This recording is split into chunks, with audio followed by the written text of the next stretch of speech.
If you've been on social media in the last 24 hours, you've probably seen that video of President Bola Ahmed Tinubu in Turkey during a ceremonial welcome, briefly losing his balance. Now that short moment has sparked a lot of talk online. Some people are laughing, others are worried, and some are even using it for politics. To set the record straight, this happened on January 27, 2026 in Turkey. President Tinubu was working with President Recep Erdogan after inspecting a guard of honor. Now there was a brief stumble. Some aides said he stepped on a metal object or an uneven blue carpet. Now he did not collapse. Rather, he stood up immediately and continued with his duties. You know, social media as usual, they went into an overdrive. They made memes, jokes, concerns, political shots, everything rolled into one. But now here's the question. Are we reacting to the stumble or are we reacting to our frustrations as a society? Now, former Southeast spokesman to the president, Joseph Ono, reminded Nigerians that President Tinubu is not the first leader, whether locally or globally, to stumble in public, and that's very correct. According to him, leadership should not be judged by policies or by performance, not even a brief loss of balance. This isn't even the first time President Tinubu has stumbled in public. There was Kaduna in 2021, Democracy Day in 2024, and each time the president has carried on. You did not hear of an office that was abandoned or any constitutional crisis that followed. Now let's go global for a moment. The US president has tripped on the stairs, even European leaders have slipped on wet floors. Most times the reaction is often humor, not disgrace. So why do we sometimes treat ourselves differently? Maybe the issue isn't the stumble, maybe it's Nigerians that are under pressure, economically, emotionally, socially, and every moment becomes a release valve. Now that is worth discussing honestly. Well, while the internet is focused on a few seconds, the real work is happening. Nigeria and Turkey has discussed trade, defense, manufacturing, agriculture, and investments. That is diplomacy and that is long-term planning. So let us remember this even while this is going on. Power does not remove humanity, and criticism is very healthy, but perspective is necessary in situations like this. So while social media has been busy talking about a few seconds of a stumble, the government itself has been busy with decisions that could affect millions of Nigerians for years to come. Beyond the headlines and viral clips, there's a major policy move that has quietly happened, one that touches something we all complain about almost every day, and that is electricity. The federal government says it has raised 501 billion naira through a special power sector bond. That's big grammar, I understand. But what does it actually mean for you and the economy? Now think of this as a bold line. The government is owing power companies a lot of money and old debts that are going as far back as 2015. Now instead of leaving those debts hanging, government decided to raise money properly, pay them off, and reset the system. Now 501 billion naira is not small change. 300 billion naira came in as fresh cash, and 201 billion naira was given directly to the power generation companies as bonds. That tells us one thing very clearly. Investors believe this power sector reset might actually work. But before we move on, quick questions for you listening. Do you think fixing power starts with money or with discipline and management? I want you to drop your answers in the comment section. Now you might be wondering why power companies were owned in the first place. For over 10 years, Nigeria's power sector has been running on debt, and Genco supplied electricity. Now, while they were supplying electricity, they did not get fully paid. Gas suppliers stopped trusting them, plants stopped working at full capacity, and it became a chain reaction. Now, when Gencos don't get paid, do you want to know who suffers? Not politicians, not bankers, but you, the average Nigerian. Less generations means more blackouts, higher generation costs, more diesels, more stress for everyday Nigerians, and more stress for small businesses. Now, 5 major power generation companies have signed final settlement agreements so far. So together, they run 14 power plants across the country. And their total settlement is said to be 827 billion naira. Now that's a big figure. So let's translate it. It means this program affects over 4,400 megawatts of power capacity, and electricity supplied since 2015 is now finally accounted for. And over 12 million registered electricity customers could feel the impact if things actually go right. Energy experts say that this could unlock fresh investments, meaning that more gas supplies, better maintenance, and more stable generation. Well, Nigerians are watching closely because we've had promises like this before. But this time we want results. We don't want press statements. And according to the President's energy advisors, Olu, this is not one-off. It means that more tranches are coming in. The goal is to slowly clear old debts and rebuild trust in the electricity market. So let's ask the big questions that Nigerians really care about. Will this bring steady light? The answer is that it's a strong start. We all know it's a strong start, but it's not the finish line. Instead, what is going to bring steady light is transmission, distribution, billing, and good governance. For the first time in years, the power sector is seeing a very, very serious financial reset.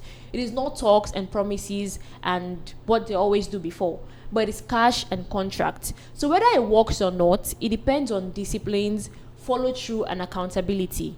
Nigeria has flipped the switch. Now let's see if the light will stay on. Now we move to the Nigerian Army. The Nigerian Army says its troops have arrested 27 people that are involved in illegal mining activities right here in the country. Yes, I mean illegal mining. Not oil bunkering, not banditry, but solid minerals. And this is very, very important because many people don't even realize how much illegal mining affects the security and the economy. Illegal mining causes serious damage. It destroys the environment, it robs the government of revenues, and in some cases, the money ends up funding criminal groups like bandits, kidnappers, and even terrorists. The army says that the suspects are now in custody and are helping with investigations.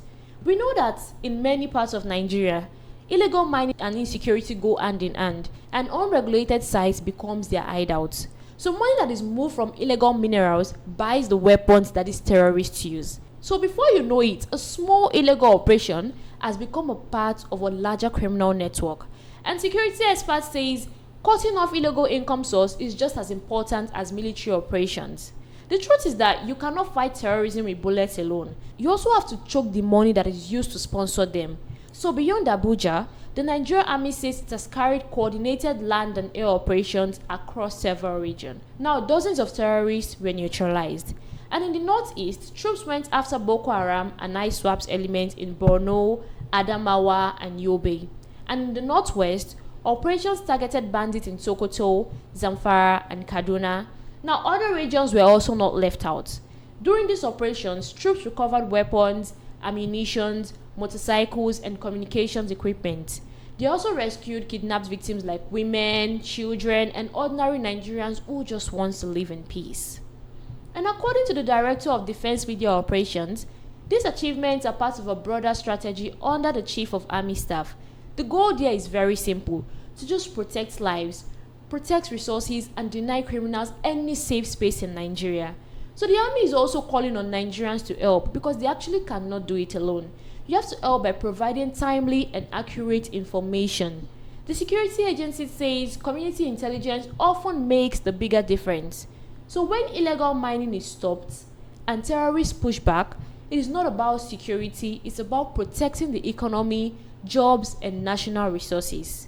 We know that peace creates rooms for development. So from arresting illegal miners in FCT to fighting terrorists across the country, the Nigerian Army says it is maintaining pressure on criminal elements, and the challenge remains huge, but sustained effort, accountability, and public cooperation will determine the outcome.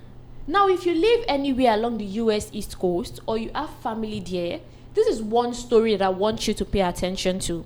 Meteorologists are closely watching a fast-developing storm system that could turn into what is known as a bomb cyclone this weekend. And according to weather experts, a low-pressure system is expected to form off the coast of the Carolinas early Saturday. And from there, it could rapidly strengthen as it moves north towards the mid-Atlantic and New England. And when forecasters say rapidly strengthen, they mean very fast. Because possibly enough, it can qualify into bombogenesis. I know you don't understand that term, let's explain it. Now, what this means is that a storm that is growing extremely strong in a very, very short time. Because usually, cold air from the land crashes into warmer air over the ocean. Now, think of it like pouring fuel on a fire. I want us to take a quick look at this video. Likely to hear about this over the coming days. It's an area of low pressure that's going to likely develop off the east coast and then travel off toward the north and east. You see these pressure gradients right here. Those are very, very strong winds. This area of low pressure, as we move into the weekend, will likely intensify very, very quickly.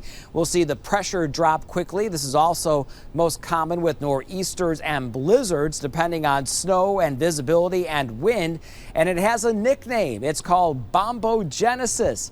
You might hear a lot about that more and more as you move into Saturday and Sunday as this storm begins to develop. If the low's track is perfect, it can produce major snowstorms across the mid-Atlantic and the Northeast. But the million-dollar question, where will this set up? Will it be far enough out to sea to have hardly any impact on the East Coast, or closer inland that will be substantial snows?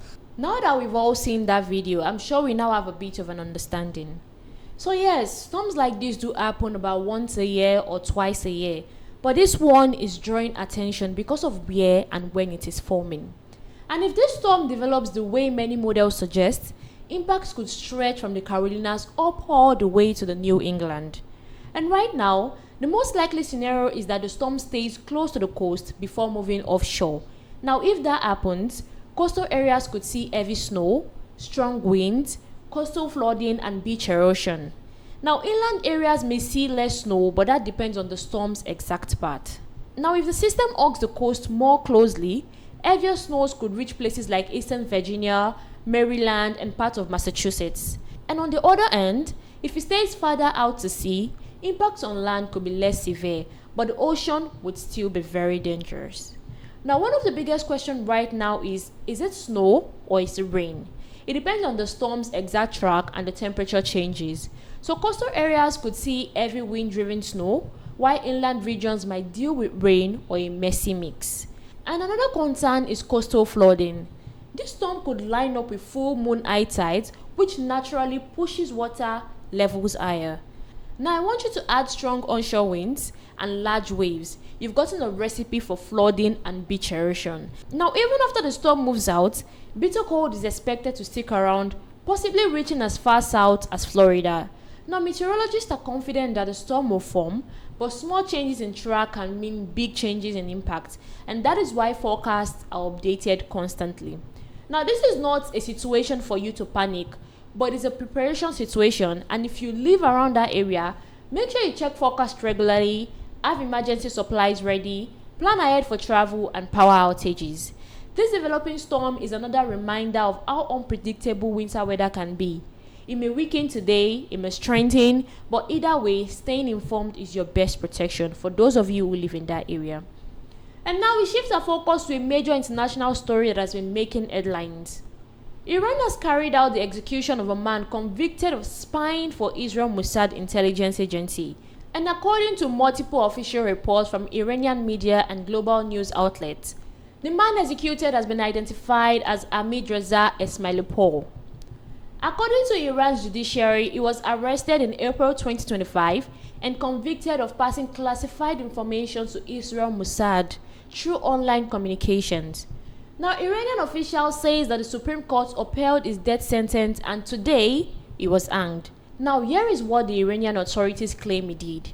They said he sent some documents to alleged Israeli intelligence officers, he purchased equipment and transported vehicles across provinces. He also used encrypted online communication. Now, the intelligence ministry describes this as a major operation that was neutralized. But this execution isn't happening in isolation. Since the June 2025 confrontation involving Iran and Israel, the United States execution have sharply increased. So Iran and Israel are not officially at war. But make no mistakes, they are fighting. Now, Israel accuses Iran of backing armed groups across the region, and Iran is accusing Israel of assassination, sabotage, and cyber attacks. And the people caught in the middle are often ordinary citizens accused of collaborations. Rights group says at least 12 people have been executed on similar charges since the conflict. And human rights organizations are raising serious concerns. Now, we have groups like Iran Human Rights that says most of these cases rely on forced confessions. Now, Israel has not commented and usually doesn't comment in cases like this. The executions underline how tense things remain even without open war. So the international community continues to scrutinize Iran's use of the death penalty, and the execution of Hamidreza is more than just a legal case. It is a window into a conflict that is fought in secrecy, where intelligence, fear, and power collides. Now back to our home here in Nigeria, we are taking a deep dive into Nigeria's capital market, a market that has shocked many observers in 2025 with record-breaking numbers, renewed investor confidence, and growing global attention. At the center of this conversation is a Nigeria's Exchange Group and its group managing director and CEO, Temi Bola. In 2025, the NGX All-Share Index gained over 51%, and market capitalization crossed the 100 trillion naira mark. This is not small, it is very historic. And according to NGX Group CEO Temi Bola, it wasn't hype and it wasn't gambling. Popola says that the rally was driven by something that is deeper, which is structural reforms, stronger earnings, better governance, and transparency. So in simpler terms, companies performed better, rules became clearer, and investors trusted the system more. This is very important because globally, capital is very cautious right now, and money is not chasing every market, it is looking for discipline, yield, and clarity. And Nigeria, surprisingly to some, is checking more of these boxes. So for decades, the stock market felt like a private club for institutions, high net worth individuals, and insiders. Now that is what NGX Group says it is trying to break. Now, market doesn't grow on optimism alone, they grow on trust. And trust comes from systems that work. NGX Group has leaned heavily into technology, from digital trading infrastructure to faster settlements and better disclosures. Upola often points back to COVID-19 period as proof that the exchange system could withstand real stress. Initiatives like the NGX Net Zero project are aimed at aligning Nigeria's markets with global capital expectations. Now, global investors want transparency. They want clear rules, they want reliable data, and they want predictable enforcement. NGX is saying that is exactly where Nigeria is headed. So if this happens, what are we supposed to expect? According to NGX Group, 2026 could be more interesting, even more interesting than 2025. Projections point to GDP growth of around 4.4%, improving coordination between fiscal and monetary policy. And we have renewed foreign portfolio inflows. So under Popola's leadership, NGX Group is positioning itself as more than a trading floor. It wants to be a catalyst for Nigeria's economic growth, a bridge for inclusion, and a gateway to global capital. So now the big question is sustainability and whether this reform can outlast momentum. So it's been a really long ride in today's broadcast. We went from high-stakes spy drama in Iran to Nigeria's capital markets booming with tech and investors. And yes, we also saw President Tinubu take a stumble in office. This is reminding us that even leaders can face challenges. And as citizens, we really need to stay informed and remember that understanding the news is what gives you the power. And this is why Waywayves is here to direct your path to credible journalism. Do not forget to like this video, drop a comment, and hit the subscribe button so you do not miss what happens next. I remain your host, Chinyere. Thank you for watching.